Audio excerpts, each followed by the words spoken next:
pouvait plus, on en avait marre d'aller en prison, on en avait marre d'être maltraités. Hein. Vous vous rendez compte que des fois, quand la police nous envoyait les chiens dessus. Nous tiendrons aussi le temps qu'il faut. Vous pouvez constater vous-même, il n'y a pas d'abattement parmi nous. Nous sommes pimpantes, fraîches et disposes. Nous sommes organisés pour un roulement de repos et il n'y aura pas de relâchement. Si on devait tenir un mois, on tiendrait réellement un mois. Est-ce que c'était pas un petit peu inhabituel pour vous que de vous retrouver à dormir dans une église entourée par 150 prostituées? Bah écoutez, non, ça ne m'était jamais arrivé. Je passais quand même pas mon temps à occuper les églises. C'est pour ça que ça a marqué terriblement ma vie, puisque ça a duré qu'une semaine, mais je ne me souviens pas d'autres aventures similaires. L'église Saint-Nizier à Lyon, elle est connue de toute la France maintenant. Depuis 24 heures, 80 prostituées environ se sont installées dans cette église pour protester contre les amendes qu'on leur inflige et pour exiger la suspension des peines de prison qui frappent certaines d'entre elles. Vraiment, le dernier coup qu'on pouvait faire, on a pensé à l'église. C'est comme ça qu'on a fini à l'église, sans savoir comment ça allait finir, sans savoir si on allait sortir de là-bas morte ou vivante. Vous êtes, avez-vous déclaré, le président de tous les Français. Alors vous êtes aussi le président des prostituées. Aujourd'hui, nous nous sommes réfugiés dans une église du centre de Lyon pour soustraire à l'action de la police des femmes qui devraient être incarcérées. Au magistrat suprême, nous demandons de surseoir aux poursuites dont nous sommes les victimes. Autrement, la police devra nous massacrer dans l'église. Aucune d'entre nous n'ira en prison, Monsieur le Président. Les femmes prostituées de Lyon.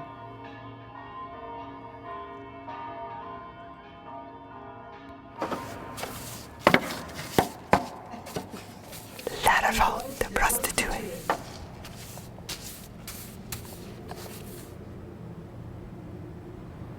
Ces personnes font le ménage. Bonjour. Bonjour. Journaliste d'Australie, qui vient faire un reportage sur l'événement du 2 juin 75.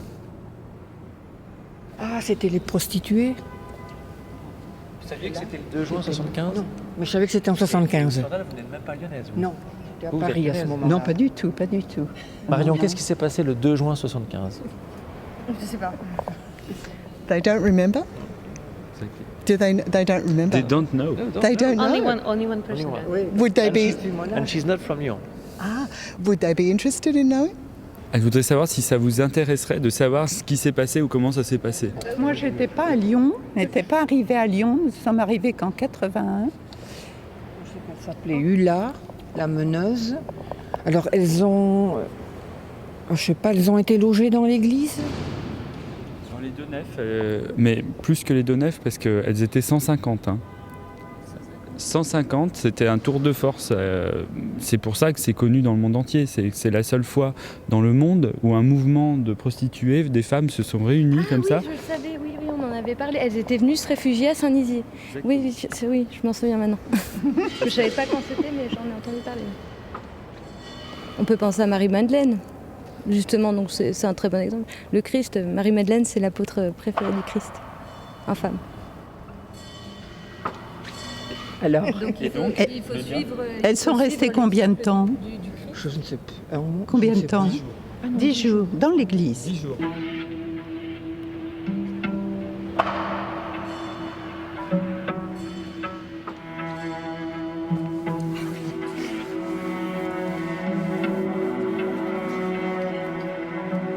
Quand nous occupons les églises, ça te scandalise. Grenouille de bénitier, toi qui nous promettais le diable, nous venons manger à ta table à Saint-Nizier.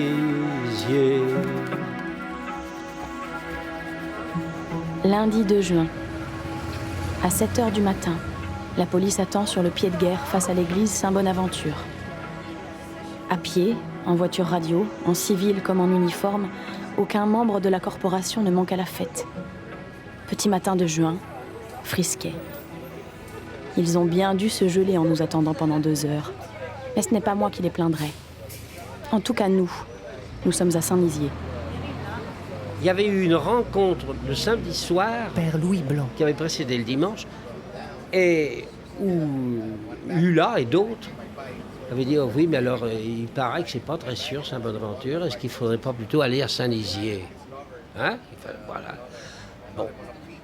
Et donc, lorsque le lendemain, toutes les personnes prostituées, mais elles venaient en grand nombre, hein, elles étaient au moins, elles approchaient d'une centaine au début, quoi, hein, quand elles ont commencé de répondre. Elles venaient toutes à Saint-Bonaventure. Et il y avait un certain nombre de personnes, dont certaines d'entre elles, mais des gens du nid, qui disaient finalement, c'est pas là, c'est à Saint-Nizier. Elles rentraient, les plus pieuses allumaient un cierge pour que l'opération réussisse. Elles sortaient par les portes latérales. Il y avait je revois encore des voitures de police qui étaient devant l'église Saint-Bonaventure. Ils se marraient, ils se disaient, on va vous cueillir à l'intérieur. Mais une fois qu'elles étaient rentrées dans l'église, elles sortaient par les portes latérales et s'en allaient chacune du côté de Saint-Nizier.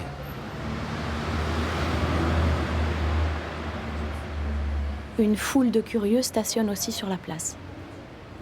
Toute la ville est au courant et se prépare à rire à nos dépens, une fois de plus. Ils se souviennent de la manifestation d'août 73 qui avait fini en débandade et ils attendent une fête du même ordre. Les flics avaient l'air de se marrer dans leur bagnole. Mais au bout d'un certain temps, ils se sont moins marrés parce que, qu'est-ce qui se passe? Nous, on a disparu et pendant ce temps, elles sont rentrées dans l'église Saint-Nizier où il n'y avait pas de police. Quand la police, enfin, comprend que quelque chose ne tourne pas rond, nous sommes déjà plus de 60 femmes à Saint-Nizier, entrées une à une, avec l'accord du curé, le père Béal, et notre défenseur, père Louis Blanc. Finalement, en ce premier jour de grève, nous nous retrouverons une centaine dans l'église. Pour des putains idiotes et illettrés, nous ne nous en sommes pas si mal sortis. Chichique. Doriano, tu vas jogar nos cornos, hein? Ici, c'est la maison d'une prostituée qui élève les enfants des autres. Il est où, Mustapha? Hein? Il est où? Pourtant, je l'avais dit de pas quitter la maison, hein? Qu'est-ce que j'ai fait de mon téléphone? Je vais me déshabiller, je vais m'habiller. Attendez 2 minutes. Qu'est-ce que j'ai fait de mon téléphone? Sonne mon téléphone, là. Oh, je vais vous expliquer, hein. Si vous voulez faire un reportage, ça, c'est mon oncle, c'est le frère de mon père. Ça, c'est une 3e cousine.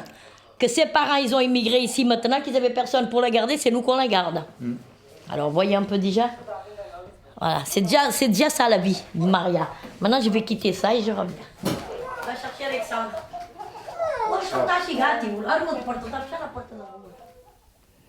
Je m'appelle Maria de Lourdes, je suis née au Portugal le 2 février 1953, dans un petit village qui s'appelle Serra de Santo-Antonio.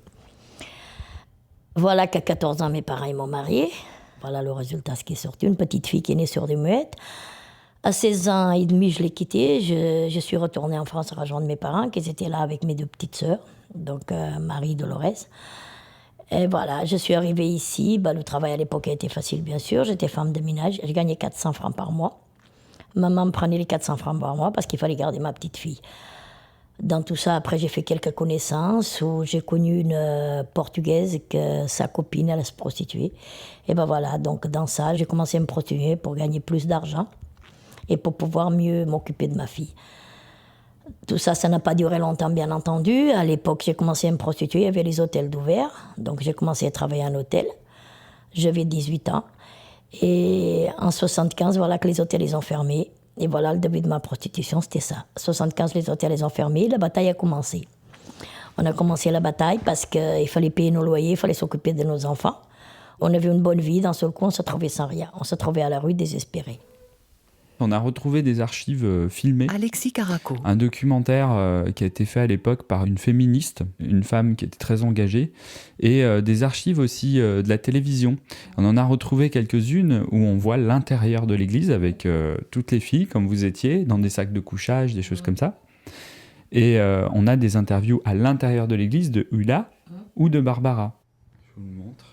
Un enfant de la science publique, de toute façon, par nos parents, c'était déjà quelque chose de taré. Hein, pas de problème. Si tu veux chercher du travail, enfin, si tu voulais chercher du travail quand Vous tu connaissez cette personne? on devient un gosse en public, Ouais, mais elle a arrêté. Et donc c'est Je ne me rappelle pas les noms. Barbara. Ouais, vous savez pourquoi on ne se rappelle pas les noms en fait? Parce que quand on travaille sur... On n'a pas nos vrais noms au travail. Moi oui, moi je m'appelle Maria de Lourdes, au travail je m'appelle Maria. Mais la plupart des filles, elles n'avaient pas leur nom. Par exemple, vous avez Ula, elle ne s'appelle pas Ula, elle, par exemple. La plupart des filles, c'est ça. Mais je la connais bien. Alors que moi, je me sens pas tous ces vices, enfin... Elle était intelligente, ça se voit, cette fille. J'ai entendu qu'elle avait fait des études. Mais il y avait beaucoup de filles, beaucoup de prostituées qui avaient fait des études. Et après, la vie, elle a tourné au vinaigre, donc voilà. Même actuellement, il y a plein de filles qui font des études et qui se... De toute façon, vous avez vu ce qui s'est passé sur Lyon. Il y a plein de prostituées qui se prostituaient pour payer de ses études, et puis voilà.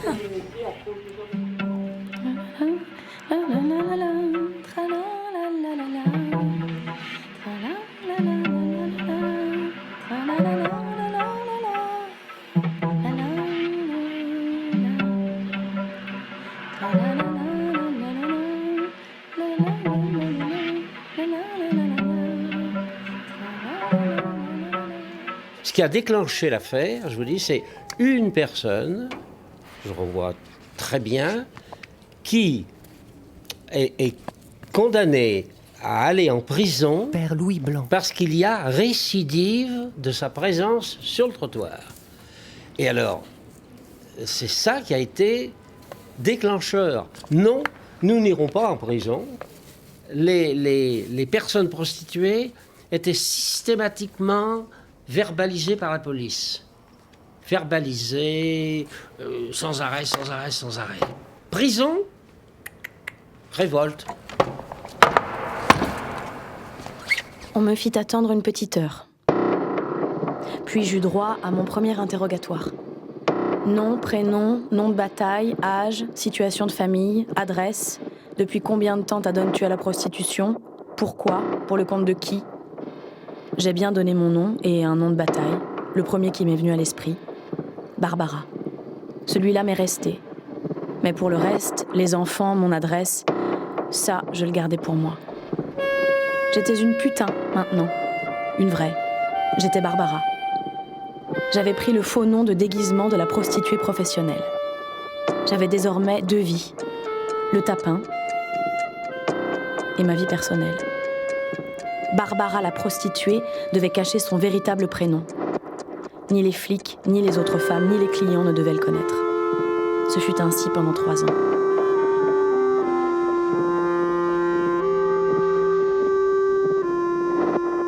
À l'époque, on nous embarquait tous les jours 3 heures au poste. Tous les jours, on faisait 3 heures de poste. Donc ça veut dire, si vous arrivez pour travailler à 18h, on vous amenait jusqu'à 20h, 21h, eh ben, vous ne pourrez plus travailler, votre journée a été foutue. Donc c'est ça aussi qu'on a revendiqué. On a revendiqué qu'on ne voulait plus aller au poste, on a revendiqué nos amendes, et on a revendiqué les hôtels. La police nous envoyait les chiens dessus. Hein? Les chiens, ils venaient sur nous parce qu'on s'est rabiffé. Et donc après, vraiment le dernier coup qu'on pouvait faire, on a pensé à l'église. C'est comme ça qu'on a fini à l'église, sans savoir comment ça allait finir, sans savoir si on allait sortir de là-bas morte ou vivante. Mais c'était vraiment la dernière chose qu'on pouvait faire pour essayer de sauver notre peau. Parce qu'à quelque part, moi, comme beaucoup d'autres, on n'était pas obligés de se prostituer. Mais puisqu'on a décidé ça, moi, j'ai toujours dit, je dirais, j'étais voir le maire de Lyon, hein, j'étais voir plein de gens où j'ai dit, mais personne ne peut décider de ma personne, c'est moi. On ne m'oblige pas, moi je veux finir comme ça, mais je veux finir dignement. Je ne veux pas que mes enfants et mes petits-enfants, plus tard, ils se disent, tiens, ma grand-mère c'était une prostituée et elle a fini clocharde. Je ne veux pas de ça. Moi, je veux que mes enfants ils disent, ma mère elle était prostituée, ma grand-mère était prostituée, mais elle nous a élevés comme des princes. Tu as beau invoquer la Vierge, brûler tous tes cierges et crier au péché. Pour quelques-uns qui nous méprisent, combien d'autres nous ont comprises à Saint-Nizier. Ils lèvent le pouce et ça suffit pour dire vous avez un PV. Ouais, un PV, ça commence par le pouce. Et après, au bout de la soirée, ça fait la main complète parce qu'on a 5 PV. Enfin, ça me fait une moyenne pour toutes les femmes à Lyon, je crois, de 2 à 3 PV par jour obligatoire. Hein. Et chaque PV nous ramène 3 à 8 jours de prison et chaque PV coûte 160 francs. Ce qui fait que la prostitution actuellement rapporte au gouvernement, pour toutes les femmes prostituées, de France seulement, 150 milliards par an. Et ça, je crois que c'est un chiffre très important. Mais du coup, qu'est-ce que ça fait de revoir ces images ? Écoutez, de revoir ces images, ça, bien sûr, ça revient quand moi j'avais 18 ans. Et il est clair que c'est choquant, ça me fait la chair de poule et tout ça. Mais quand je vois ça, ça me fait penser qu'on était précaire en 75. Précaire on est aujourd'hui. On est encore plus précaire aujourd'hui qu'on était en 75, je crois. Quand elle nous parle de 2-3 PV par jour, il est certain on avait même plus que ça parfois. Aujourd'hui, on n'a pas les PV, on a les amendes pour les véhicules, donc ça devient exactement la même chose. À l'époque, notre crainte, toujours, c'était qu'ils nous enlèvent nos enfants. Parce que comme elle dit, qu'il dit prison, on dit qu'on nous enlève nos enfants si on n'a pas de famille. Moi, c'était pas mon cas, j'avais ma famille ici. Donc quand j'avais des contraintes par cœur, maman, elle allait les payer, je sortais. Mais il y a plein de filles qui n'avaient pas cette chance-là, donc elles étaient en prison, elles se trouvaient avec les enfants à la DAS.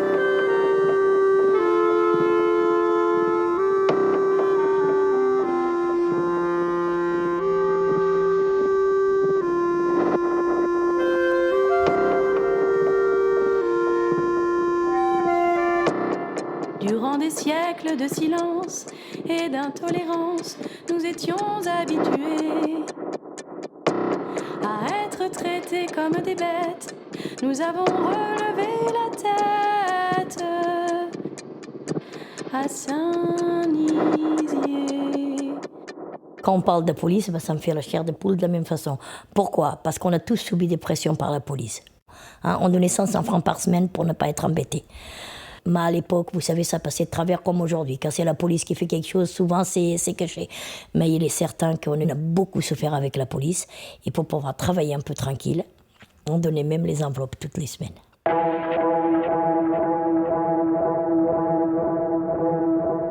Ça a été effectivement un moment marquant dans l'histoire des luttes de prostituées, un moment d'impulsion. Lilian Mathieu. Parce que ça a été la première véritable action collective qui ait un tel retentissement médiatique, qui ait aussi une telle puissance. Il y avait déjà eu des tentatives de protestation collective de la part des prostituées, notamment à Lyon 3 ans plus tôt, lorsque la police a voulu fermer les hôtels de passe. Mais elles avaient tenté d'organiser une manifestation et ça avait été un échec parce qu'elles étaient juste un petit groupe de prostituées qui avaient osé s'afficher publiquement dans la rue pour protester, mais elles étaient vraiment trop peu et leur manifestation était apparue comme ridicule. Là, avec l'occupation d'églises, elles sont plus d'une centaine à occuper ce bâtiment et leurs revendications sont prises au sérieux. C'est-à-dire que pour la première fois, on accepte de les écouter. On accepte de les écouter sans rire d'abord de leurs revendications. Et puis, il y a un effet, un retentissement médiatique, c'est-à-dire que les médias, pas simplement sur Lyon, mais nationalement, voire même internationalement, s'intéressent à ce mouvement qui paraît improbable, un peu incongru. Et puis, il y a le fait que la mobilisation fait tache d'huile, c'est-à-dire que ça commence à Lyon, parce que les Lyonnaises, elles ont des problèmes spécifiques qui sont liées à la répression dont elles sont victimes de la part de la police de Lyon, mais les prostituées d'autres villes se reconnaissent dans leur combat et à leur tour se mettent à occuper des églises. 8 heures. Il va bientôt y avoir 36 heures qu'une centaine de prostituées lyonnaises occupent avec l'accord du curé l'église Saint-Nizier. À l'origine de tout cela, la vague de répression puritaine qui s'est abattue sur Lyon ces dernières semaines. La loi tolère la prostitution, mais pour chasser les filles des rues, après avoir, il y a 2 ans, fermé les maisons, on leur inflige des procès-verbaux à raison de 4 ou 5 par jour. Résultat, pour récidive, les filles sont passibles de peine de prison. Et dans le même temps, le fisc leur réclame de lourds rappels d'impôts. On tolère d'un côté, on réprime de l'autre. Écoutez, Ulla, c'est elle qui mène le mouvement actuel et pour l'instant, ça se passe plutôt bien. Nous tiendrons aussi dans le temps qu'il faut. Vous pouvez constater vous-même, il n'y a pas d'abattement parmi nous. Nous sommes pimpantes, fraîches et disposes. Nous sommes organisés pour un roulement de repos et il n'y aura pas de relâchement. Si on devait tenir un mois, on tiendrait réellement un mois. Pourchassées par la police, les prostituées de Lyon sont réfugiées en l'église Saint-Nizier. Lettre à la population. Ce sont des mères qui vous parlent. Des femmes qui essayent d'élever seules leurs enfants le mieux possible et qui ont peur aujourd'hui de les perdre. Oui, nous sommes des prostituées. Mais si nous nous prostituons, ce n'est pas parce que nous sommes des vicieuses. C'est le seul moyen que nous avons trouvé pour faire face aux problèmes de la vie. La société a l'habitude de nous rejeter dans un ghetto de mépris ou de pitié. On nous considère comme des femmes sales, et cependant on dit « il en faut ». Et parce qu'il en faut, la loi française n'interdit pas la prostitution. Et en principe, nous sommes des citoyennes comme les autres. Mais parce que la société a honte d'avoir besoin de nous, elle nous traite comme des délinquantes, comme des êtres sur lesquels la police peut exercer tous ses pouvoirs répressifs. Et puis, ce qui va contribuer à donner de sa puissance au mouvement, c'est le fait qu'il y ait des ralliements, des gens qui viennent soutenir les prostituées, comme Simone de Beauvoir, qui est quand même une figure de proue du féminisme de l'époque, mais également des organisations politiques, et notamment de gauche et surtout d'extrême gauche, et des organisations féministes, différents mouvements sociaux qui se reconnaissent aussi dans cette lutte ou qui reconnaissent la légitimité de cette lutte. Alors, il y a des conditions, effectivement, qui ont rendu possible cette mobilisation, des conditions qui sont internes au monde de la prostitution. Le fait aussi qu'il y avait deux personnalités, il n'y avait pas que Ulla, il y avait aussi Barbara qui avait passé le bac, qui avait été institutrice, donc qui avait été un peu politisée auparavant. Donc, et c'est pas par hasard que ce sont celles qui ont le plus de diplômes qui deviennent les deux leaders de la mobilisation. Nous avons installé sur la façade de l'église une grande banderole où on lit « Nos enfants ne veulent pas que leur mère aille en prison ». À la porte, 2 ou 3 femmes montent la garde, par roulement, car les visiteurs commencent à être nombreux. Les journalistes, d'abord, les groupes d'action de quartier, féministes, non violents. Tous veulent nous apporter leur sympathie, nous aider à supporter cette séquestration volontaire. Durant des siècles de silence et d'intolérance, nous étions habitués à être traités comme des bêtes. Nous avons relevé la tête à Saint-Nizier. Les représentants du clergé sont devenus les auditeurs privilégiés de la revendication. Le mouvement des prostituées, déclenché à Lyon, gagne du terrain. Après Marseille et Montpellier, c'est maintenant le tour de Paris, où quelques 200 belles de nuit se sont retranchées à la chapelle Saint-Bernard. Le cas humain que pose l'ouvrière de Carcassonne et la respectueuse de l'avenue Foch n'est évidemment pas de même nature. Et pourtant, quand on écoute l'une d'entre elles au micro de Jean-Jacques Moria, on retrouve certains accents que ne renierait certainement pas l'ouvrière mère de famille. Vous appelez comment? Sylvie, Vous avez quel âge? 30 ans, Vous avez commencé à 27 ans. 27. Avant, vous étiez ce qu'on appelle une fille facile ou pas? Non, avant j'étais mariée. Ça allait quand j'étais mariée. Une fois que j'étais seule, je m'en sortais pas. Moi, j'avais une fille et tout, et puis ça pouvait pas aller. Une fille facile, non, pas du tout. C'est le contraire, hein, je crois. Oui. Non, non. Ça m'a jamais tenté. Puis de toute manière, j'ai fréquenté 5 ans mon mari, moi. Et ça n'a jamais été... j'ai attendu le mariage et tout, comme la bonne fille. Comment ça s'est passé la première fois que... Que j'ai fait un client? Oui. Moi, d'abord, je tremblais. La tremblote. J'avais la trouille, quoi. J'avais peur. Ça fait un drôle d'effet. Et vous êtes descendu de chez vous, comme ça? Moi, je suis allée dans une ville que je connaissais, où personne ne me connaissait d'abord, hein, parce que je voulais pas rencontrer quelqu'un. C'est devenu votre métier à quel moment, vraiment? 6 mois après, à peu près. Au bout de 6 mois. J'ai voulu vraiment, disons, mettre un coup pour avoir quelque chose plus tard, et j'en ai fait mon métier. On prend vite l'habitude. Vous êtes restée très bourgeoise, dans le fond? Ouais. Oui. J'aime pas du tout faire voir ce que je fais en dehors de mon travail. Est-ce que vous avez l'impression d'être effectivement en marge de la société? Oui, beaucoup, oui. C'est pour ça que moi, quand je suis au tapin, comme on dit vulgairement, j'y suis, mais une fois le travail fini, je ne peux rien penser parce que ça me fait...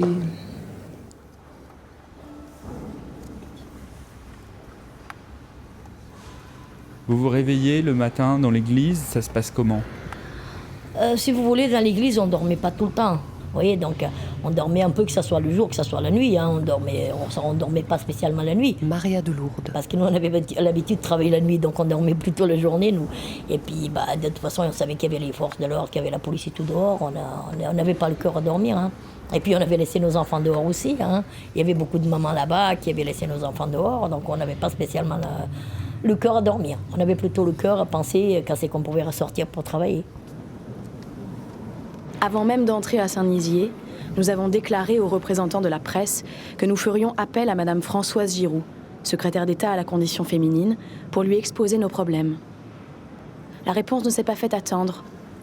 Ce lundi même, avant d'avoir été sollicitée directement, Madame Giroux a refusé de nous recevoir. Ce n'est pas de ma compétence, dit-elle, mais de celle du ministre de l'Intérieur. Monsieur Poniatowski serait-il aussi secrétaire d'État à la condition féminine? Une fois de plus, on nous assimile à des délinquantes, à des fauteurs de troubles, en tout cas pas à des femmes.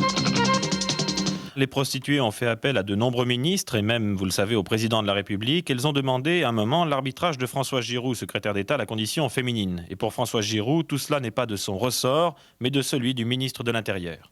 Je trouve que les prostituées doivent être considérées comme tout être humain et qu'il n'y a aucune raison d'exprimer à leur égard d'autres sentiments.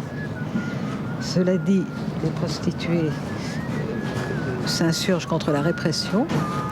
Et la répression est du ressort du ministre de l'Intérieur, comme je l'ai déjà dit. Et si les femmes se sont adressées à vous, ce n'est pas un hasard. Mais quand je leur ai dit que je ne pouvais rien faire pour elles et que ça ne me concernait pas, elles se sont adressées ailleurs. Il y avait aussi les télévisions, on passait à la télévision tous les jours. Donc il y avait les gens qui venaient vers nous à l'église la journée, qui venaient nous expliquer ce qui se parlait à la télévision de nous, que le mouvement prenait de l'ampleur. Alors nous, on était encore plus contents, plus salés, plus on passait, dans notre tête, ça passait toute la nuit parce qu'on ne dormait pas pour savoir qu'est-ce qu'on allait faire, quoi. Parce que nous, on s'attendait qu'ils viennent nous sortir. Dans l'église, précisément, où les 150 prostituées déjeunent d'un café chaud ou d'un chocolat apporté par des personnes venues de l'extérieur, l'ambiance est à la détermination. En revanche, dehors, c'est la contestation sur le parvis. Qu'un curé prête l'église, un curé de paroisse comme ici, prête l'église à des femmes qui font le métier dans la rue. Je ne suis pas contre ces femmes, loin de là, elles font leur métier. Mais qu'on les abrite, qu'elles viennent revendiquer contre les impôts auxquels elles sont soumises, comme tout le monde d'ailleurs, et qu'elles occupent l'église pour empêcher surtout les paroissiennes d'y aller, attendu que ce matin, il y avait un enterrement, on a enlevé le corps pour le mettre à Saint-Bonaventure.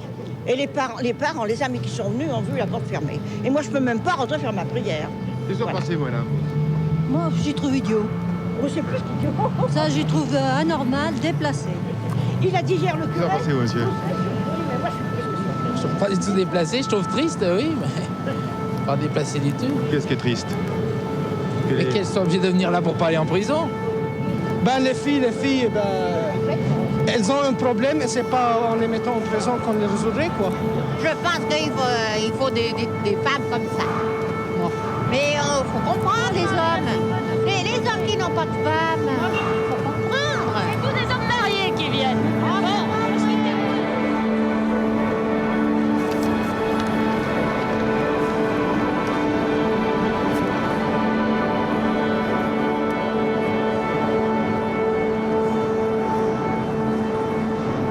Nous prenons la parole, messieurs les soi-disant chrétiens, au nom du droit de tout citoyen, parce que nous y sommes accueillis, parce que nous avons besoin d'amour, que nous avons des enfants à élever le mieux possible.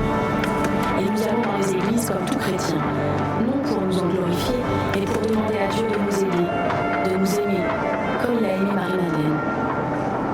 Nous n'avons pas l'impression de profaner quoi que ce soit. Qu'est-ce qu'on allait faire le dimanche? Est-ce qu'il y aurait une messe ou pas? Il y en a plusieurs qui nous demandaient. Des prostituées. Est-ce que vous direz la messe? Père Louis Blanc. Puis après réflexion, on avait dit, oh là là, ça risque d'être vraiment mal compris, ça risque pas d'arranger les choses, enfin... donc on avait décidé qu'il n'y aurait pas de messe célébrée le dimanche. Voilà. Parce qu'il y avait des gens qui étaient furieux. J'ai reçu un courrier, il faut voir, j'ai reçu un courrier d'insultes de gens qui m'insultaient. M'en fous. C'est tout. C'est tout. Quand on assume quelque chose, cause toujours qui m'intéresse. Mais, oui, j'ai reçu des lettres, pas piquées des verres. Hein. La hiérarchie me faisait confiance. Voilà, c'est tout. Bah oui, on s'est mouillé, c'est vrai. On était tous d'accord à Lyon, au niveau de la hiérarchie lyonnaise, quoi, enfin religieuse, de l'occupation de cette église. Moi, que je suis catholique, vraiment avec toutes mes communions et tout, Quand on est rentré là-bas, on ne pensait pas à prix, on ne pensait rien de tout ça. Maria de Lourdes. Nous, on pensait sauver nos peaux et que les gens ils viennent nous aider pour s'en sortir de cette bataille-là. C'est tout ce qu'on pensait, on ne pensait pas à prix. Et loin de ça. Le curé, il venait vers nous, il nous faisait le Saint-Père et tout ça, mais nous, on ne pensait pas ça. Nous, on faisait ça pour lui faire plaisir parce qu'il était bien gentil de nous laisser dans son église. Mais nous, on pensait plutôt, c'était de s'en sortir, de gagner cette bataille où on était. Que s'est-il passé dans les tout derniers jours de l'occupation ? Est-ce que vous pourriez nous les décrire ? Il y avait une lassitude. On attendait la réponse, bien évidemment, du ministère. Leur tract, c'était « nous ne sortirons de l'église que lorsque vous nous aurez donné l'assurance que vous renoncez à nous foutre en prison chaque fois que vous estimez qu'il y a récidive. Nos enfants ne veulent pas que leur mère aille en prison. »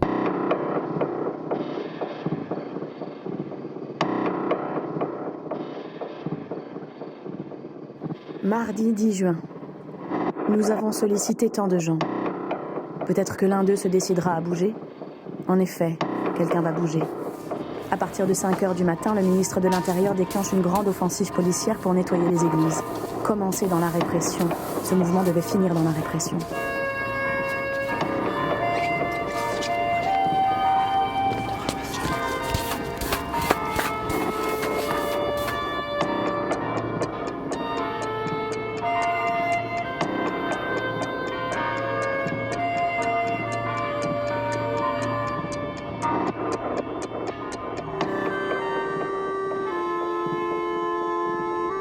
Il n'y a plus aucune prostituée dans aucune église de France. Sur l'ordre même du ministre de l'Intérieur, M. Poniatowski, les opérations d'évacuation ont eu lieu à 5h ce matin, partout où ces dames s'étaient installées, à commencer par la chapelle de la Tour Montparnasse à Paris. Si l'on en croit le témoignage d'une de ces prostituées qui occupait cette chapelle et qui a rencontré Claudine Roy, les policiers n'ont pas été, disons, très galants avec les belles de nuit. Ce matin, à 5h, les forces de police sont rentrées, comme on peut dire, en force. Ne nous ont pas donné aucune explication. On sont entrés avec des matraques, ont frappé les femmes, nous ont fait sortir de force.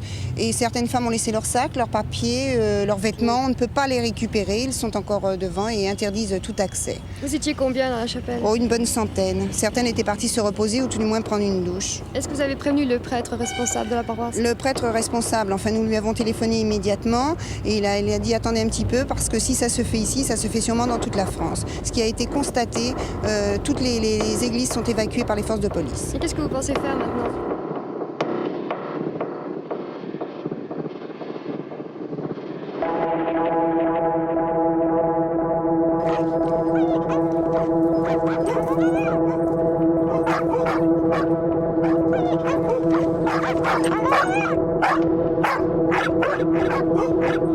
À Lyon, même scénario, évacuation à l'aube de l'église Saint-Nizier, là où justement le mouvement des prostituées a commencé il y a un peu plus d'une semaine. Notre envoyé spécial permanent à Lyon, Jean-Jacques Moria, nous a précisé quelle ruse la police a employée pour déloger Hula et ses amis. Un peu avant 6h ce matin, le père Béal a reçu un coup de téléphone à la cure. Quelqu'un voulait parler à Hula. Le prêtre est descendu, il a traversé la rue, il a frappé à la porte de l'église. Les filles ont ouvert, c'est alors que des policiers en civil se sont précipités. Le prêtre a été bousculé, les policiers étaient dans l'église, il ne reste plus qu'à la faire évacuer. Les policiers ont donné 10 minutes aux filles pour se préparer. À 6h ce matin, elles étaient toutes là, sur le parvis de l'église Saint-Nizier, leur baluchon sous le bras. Mais tout ne s'est pas passé aussi simplement, car au moment où les policiers sont entrés, Ulla et Barbara, deux des animatrices de ce mouvement, ont été bousculées au point qu'il a fallu les conduire à l'hôpital. Les filles n'ont pas eu le temps de nettoyer l'église comme elles le voulaient. Le père Béal, curé de Saint-Nizier, est très choqué par ce qui s'est passé, mais Michel Poniatowski avait dit que la police, en cas de trouble de l'ordre public, entrerait partout, y compris dans les universités et les églises, lieux d'asile depuis des siècles. Aujourd'hui, c'est fait. Pour faire évacuer les églises, Michel Poniatowski s'est appuyé sur une loi de 1905, une loi permettant d'interdire tout ce qui peut troubler l'exercice normal du culte dans les églises. Je sais qu'il y avait un courant de désordre. Il y avait 6 églises occupées, dans des conditions de désordre à l'intérieur et à l'extérieur des églises, et nous savions aussi que plusieurs autres églises allaient être occupées aujourd'hui, y compris probablement Notre-Dame. Ceci est un désordre tout à fait inacceptable. Les églises sont des lieux de culte et non pas des lieux de désordre. En utilisant leur matraque, les flics à Chirac, Ponia le canuet. ont cru gagner une bataille, ils ont fait une erreur de taille. À Saint-Nizier, nul ne peut plus nous faire taire. De toute manière, nous voulions arracher le droit d'être ce que nous sommes, femmes, et non pas bêtes de somme. À Saint-Nizier. C'était leur chant national, du 2 au 10 juin 1975.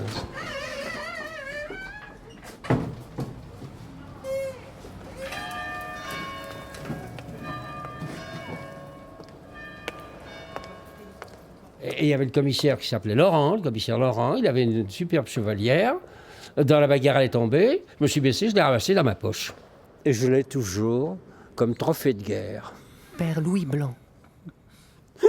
Alors, il ne sait pas, mais je ne sais plus où en est encore le commissaire, mais enfin, étant donné l'âge aussi, enfin plus jeune que moi, mais enfin peut-être à peu près du même ordre, peut-être qu'il est déjà parti. En tout cas, c'est toujours moi qui ai toujours cette chevalière comme trophée, n'est-ce pas, que je garde à tout hasard. Comme me disait un jour quelqu'un, ça pourra vous servir si vous voulez vous payer des lunettes. Comme ça, vous vendez la bague et vous payerez des lunettes à l'œil. À l'œil.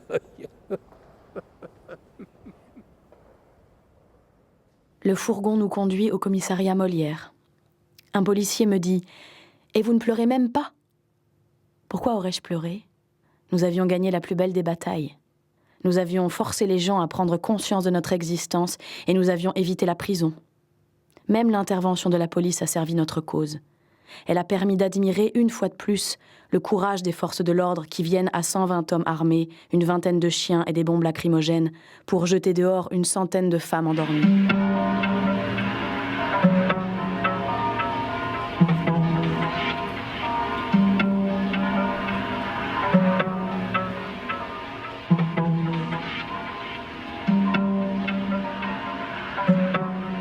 Le gouvernement a été maladroit à différentes étapes. Au tout début, lorsqu'il n'a pas pris au sérieux cette mobilisation, et ensuite lorsqu'il a voulu y mettre un terme par des moyens répressifs. Lilian Mathieu. Elles sont parvenues au succès, même si ça a été un succès discret. C'est-à-dire que la police a arrêté de les réprimer.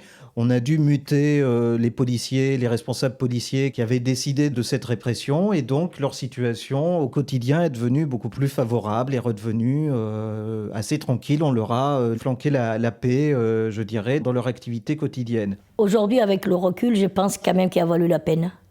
Il a valu la peine, pas spécialement pour moi, aujourd'hui je suis âgée, mais pour toutes les filles qui sont venues après nous. Elles ont eu une meilleure vie que nous. Elles n'ont plus été embarquées au poste, elles n'ont plus toutes ces amendes à payer, elles n'ont plus de contraintes par cœur. Elles pouvaient se prostituer tranquilles, elles n'ont pas eu besoin d'aller en prison pour des contraintes par cœur. Si notre mouvement, il a quand même abouti à quelque chose, même si ça n'a pas été ce qu'on voulait vraiment, ni ce qu'on cherchait vraiment, mais je pense que ça a valu quelque chose, que ça a valu le coup quand même. Sur le premier point, le proxénétisme, elles n'ont pas gagné, ou pas immédiatement. C'est-à-dire qu'il va falloir attendre une vingtaine d'années, avec la réforme du Code pénal de 1994, pour que on redéfinisse le proxénétisme dans un sens moins restrictif, de manière à ce qu'elles puissent avoir une vie sociale sans que leurs enfants, leurs conjoints soient immédiatement condamnés pour proxénétisme. Donc ça va prendre du temps. Et pour l'ouverture des droits sociaux, ça sera un échec parce que elles n'ont toujours pas accès à la sécurité sociale ou à une caisse de retraite en tant que prostituées. Donc ça a été plutôt une déception, malgré qu'un magistrat qui a été nommé par le gouvernement pour conduire une mission d'information sur la prostitution ait fait des propositions. Mais comme c'est souvent le cas, son rapport a été oublié, il a été enterré, comme on dit en France, sitôt qu'il a été remis. Aujourd'hui, quand on rentre dans Saint-Nizier, il y a absolument rien en fait qui évoque l'événement à l'époque. Est-ce que vous pensez que ça serait important que l'Église ou que la ville de Lyon fasse quelque chose pour qu'il y ait une petite affiche, quelque chose qui explique à l'intérieur de l'église aux gens qui visitent qu'il y a eu cet événement, qui est quand même un événement qui est singulier. C'est quelque chose qui n'est jamais arrivé avant dans le monde, que des prostituées demandent à avoir la parole.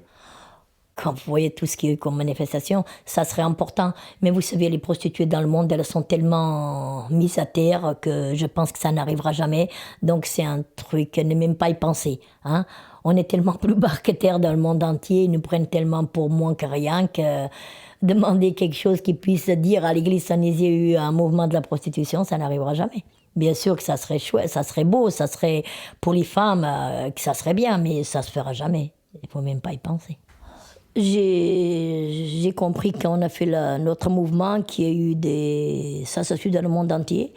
Je pense qu'ils ont pu en tirer cause dans bien des pays. Cela me fait plaisir de savoir qu'il y a eu dans des pays où les filles elles sont mieux qu'elles étaient auparavant. Ici, chez nous, c'est pas le cas, mais on va continuer à se battre. Peut-être qu'un jour viendra.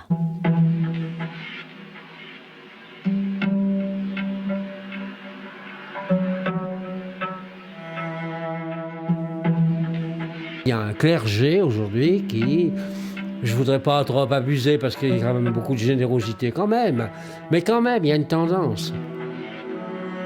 Raréfaction des prêtres, mais ceux qui acceptent, puis alors, retour aux choses très ecclésiales, très église, très, etc. Les engagements dans le monde, attention, on est là pour l'église, mais les engagements que les anciens avaient dans la société, pour le monde, dans le monde, prudence. Hein? C'est une tendance. Il est impossible de dire ce que nous devons à l'abbé Louis Blanc, qui accepta de rester avec nous jour et nuit dans l'église. Il a risqué sa réputation, la police insinuant qu'il faisait partie des proxénètes. Et tout cela parce qu'il côtoyait et aidait des prostituées.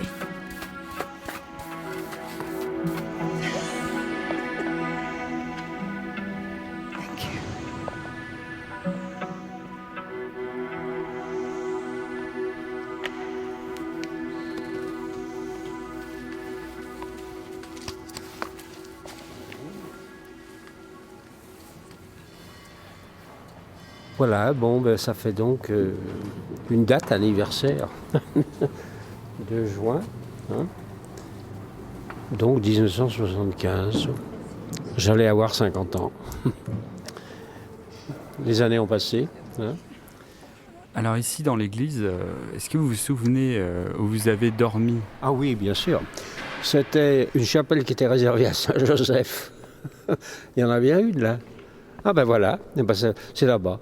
Alors, il y avait Christian Delorme qui était avec moi. Est-ce que c'était pas un petit peu inhabituel pour vous que de vous retrouver à dormir dans une église entourée par 150 prostituées? Bah écoutez, non, ça ne m'était jamais arrivé. Je passais quand même pas mon temps à occuper les églises. C'est pour ça que ça a marqué terriblement ma vie, puisque ça a duré qu'une semaine, mais je ne me souviens pas d'autres aventures similaires. Il y a beaucoup de gens qui visitent cette église, mais il y a certainement aussi des gens qui ont entendu parler de cet événement et qui se demandent pourquoi ici il n'y a aucune trace de l'événement. Aucune trace. Je n'ai jamais été responsable, moi, de ces lieux. Je les ai occupés. Alors, je n'ai aucun titre pour faire en sorte qu'il y ait un lieu souvenir. Hein? What are you doing? Je gratte la cire des cierges. Je pense que c'est au moment, parce qu'on a beaucoup de célébrations. Par exemple, je pense là que ça remonte à la veillée pascale avec les cierges. Voilà, à plusieurs reprises dans l'année, selon les cérémonies, on a les cierges. Donc il y a toujours un peu de cire, malgré la collerette qui tombe.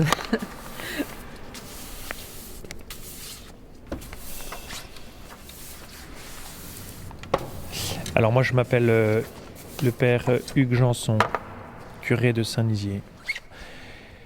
Ce que j'en sais, ce qu'on m'en a dit pas grand-chose. Pour la petite histoire, il y a eu à un moment donné une manifestation des prostituées à Lyon vers 2008 ou 2009. Et il s'est répandu le bruit que les prostituées auraient bien aimé voulu revenir à Saint-Nizier pour reprendre le symbole de 75. Ça ne s'est pas fait, mais c'est à ce moment-là surtout que j'en ai entendu parler. C'est-à-dire, est-ce qu'elles vont venir ou pas? Et est-ce qu'on laisse l'église ouverte ou pas? Et quelle a été votre réaction, du coup, votre décision? Alors en fait, ça s'est passé un lundi, ça devait se passer un lundi, et lundi, l'église est fermée. On ne s'est pas tellement posé la question en soi, c'est-à-dire qu'on s'est rendu compte que c'était un lundi, donc on a dit si elles viennent, on verra bien. Mais comme nous n'étions pas là, on n'aurait pas pu faire grand-chose. Et si elles étaient venues le lendemain, de toute façon, l'église est ouverte, donc elles seraient rentrées de toute façon. Quelle aurait été votre décision si elle s'était installée dans l'église? Comment auriez-vous réagi? Honnêtement, je ne sais pas. Je pense que s'il y avait eu un mouvement qui serait venu, on les aurait accueillis dans l'église, ça me semble entre guillemets normal. Après, je les vois mal s'installer dans l'église, parce qu'il n'y a aucun confort, l'église est froide, on ne tient pas très longtemps de toute façon. Voilà. Mais s'il avait fallu faire un événement ou une déclaration ou je ne sais quoi, ça aurait été tout à fait possible. Je vais aller vers son sacrement. Et moi, je prierai pour elle, toute seule, où qu'elle soit aujourd'hui. Hein? Voilà. Allez, on y va. Alors, vous voyez, elles étaient là, alignées, elles couchaient dans toutes ces petites alcôves, là. Dans tous ces hôtels. Hein? C'est là-dedans, elles étaient là, installées, là. C'était leur chambre, quoi. C'était leur chambre. Tous ces stalles, c'était leur chambre.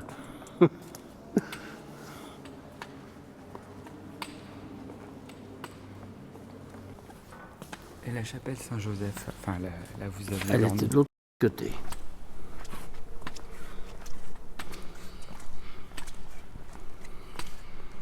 Voilà, je la vois.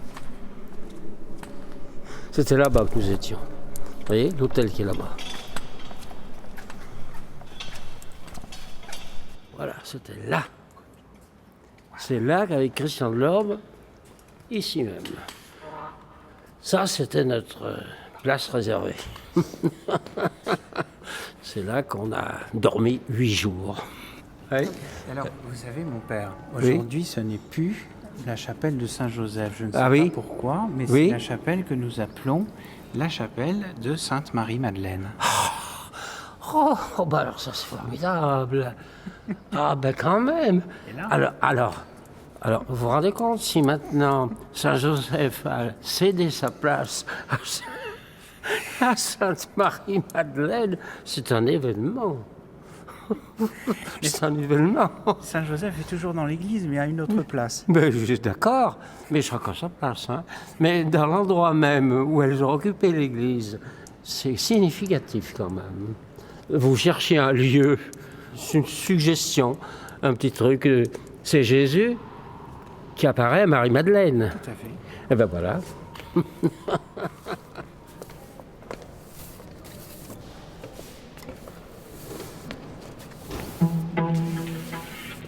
J'ai fait mes premiers pas sur le trottoir à Lyon, en juin 1972. Pendant 3 ans, j'ai mené une vie écartelée. Vie de femme, vie de prostituée. Et puis un jour de 1975, je me suis rendu compte, en parlant avec d'autres, que cela ne pouvait pas continuer. Nous voulions être vraiment des femmes. Cela a donné Saint-Nizier.